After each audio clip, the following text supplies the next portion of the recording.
Moi, j'étais un peu inquiet quand même, Christophe, au début, quand il avait un peu cet empressement un peu de vouloir prendre un peu rapidement un peu la place un peu d'Arsène Wenger. J'étais inquiet, pourquoi ? Parce que je pense qu'il sortait un peu de son rôle de joueur. C'était un peu trop frais pour lui. J'étais inquiet aussi, pourquoi ? Parce que c'est un joueur qui a pratiquement tout gagné. Il a un ego surdimensionné. On peut assimiler ça un peu à avoir le boulard un peu. Et quand ces joueurs-là qui ont tout gagné passent tout de suite entraîneur, ça peut être compliqué pour les joueurs qui dirigent. Pourquoi ? Parce que ces joueurs-là, ils peuvent ne pas comprendre pourquoi un joueur qui arrive face au but n'arrive pas à faire le plat du pied comme lui il arrive à le faire. Ils peuvent ne pas comprendre pourquoi le milieu de terrain n'arrive pas à donner le bon ballon à son attaquant ou le défenseur qui n'arrive pas à faire l'intervention qu'il faut, parce que ces joueurs-là, ils ont tellement joué avec des grands joueurs et tout a été facilité pour eux.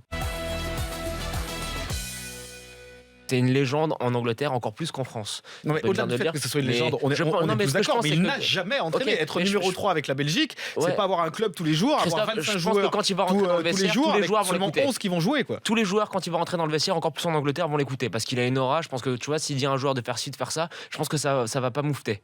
Déjà, ça, je pense que c'est un point pour lui. La deuxième chose, c'est que je pense que c'est un joueur c'est le joueur français qui a la plus grande culture et la plus grande science du foot. Il suffit de l'entendre parler, on pourrait l'entendre parler de football pendant des heures. C'est incroyable le nombre de matchs qu'il peut regarder, qu'il peut décortiquer. C'est incroyable comment ses remarques sont pertinentes. Donc il connaît vraiment le sport. Et le troisième chose, c'est que effectivement, je te rejoins Samuel là-dessus, la clé, ça va être de s'entourer. Il va falloir que son staff soit béton pour l'accompagner dans cette première expérience. Et il faudra énormément de travail, parce que ça demande énormément de travail. Le métier d'entraîneur, c'est-à-dire ça commence à 8h, ça risque de finir à minuit. C'est-à-dire qu'il faudra quand même qu'il prenne aussi sur lui. T'as entraîné, toi ? Mais moi, j'ai entraîné des jeunes. C'est encore un autre chose. T'as jamais voulu... Mais disons que j'ai été bloqué à un moment par les diplômes, parce que les diplômes coûtent extrêmement cher. Donc c'est un peu ça qui m'a bloqué. Sinon, j'aurais voulu passer le pas. Non, mais pour revenir, Henri, c'est un travail très très dur, c'est-à-dire qu'il faudra qu'il prenne sur lui. Mais justement, Sam, tu en parlais tout à l'heure, tu parlais du garçon qui a un ego surdimensionné. Il en faut de l'ego pour être arrivé là où il est, mais là il va être entraîneur, il va être sous le feu des projecteurs, il va être forcément critiqué. Comment il va gérer ça ? Mais justement, ce qui va lui permettre de gérer ça sera d'abord ses joueurs. C'est comment il se comporte avec ses joueurs, comment les résultats qu'il donnera. Si effectivement les résultats ne sont pas là, qu'il y a quelques accrochages. En D2 anglaise, il n'aura pas CR7, Modric, Varane. Et c'est un championnat qui est très compliqué. Comme Zidane a pu. C'est très compliqué. Le niveau est très élevé. Le niveau est très élevé. Un bosseur, mais ça on le sait. Et ou plus qu'un bosseur, ce qui me surprend toujours, c'est que dans la tête, c'est costaud. Il a un mental, on dit mental de champion, je trouve qu'on le dit un peu trop d'une manière, ça devient galvaudé, mais quand on dit mental de champion, je pense tout de suite à Ronaldo. Jusqu'à quel âge il peut jouer ? Mais justement, c'était ça, je crois qu'il va battre des records. J'ai comme l'impression que ce garçon-là, qu'à 40 ans, 42 ans, on pourra encore le voir. Si c'est pas peut-être sauf blessure, sauf Ah ouais, j'ai comme l'impression que il est parti peut-être dans sa tête, il doit se dire je vais jouer au moins jusqu'à 40 ans pour battre encore des records, parce que...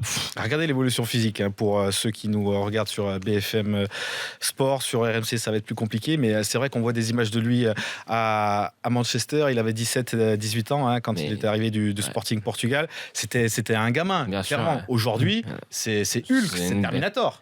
Non, c'est il est pas non plus. Il a changé pour un joueur de foot, il est costaud, mais pour un mec qui va à la salle, il est pas non plus. Mais non, mais par contre, les gens qui font de la muscu, ils le savent. 7%, c'est incroyable. Et je sais même pas comment tu fais pour tenir, quoi. C'est Patrice Evra qui déclarait j'ai été invité à déjeuner chez Cristiano Ronaldo, je ne veux plus jamais y remettre les pieds, il y a que du blanc de poulet et de la salade. Ah ouais.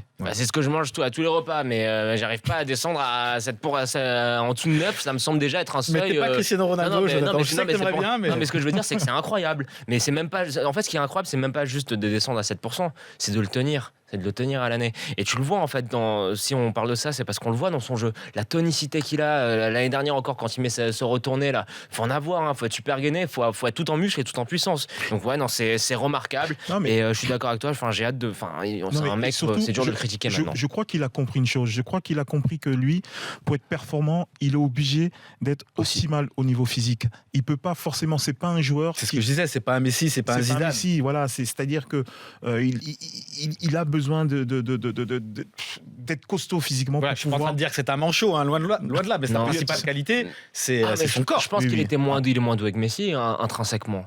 Il est moins doué que des joueurs, même comme... non, c'est pas le même poste, on peut pas dire ça, mais non, il est moins doué intrinsèquement que Messi, mais ce qu'il fait, c'est que c'est un bourreau de travail et qu'il a un vrai mental de champion.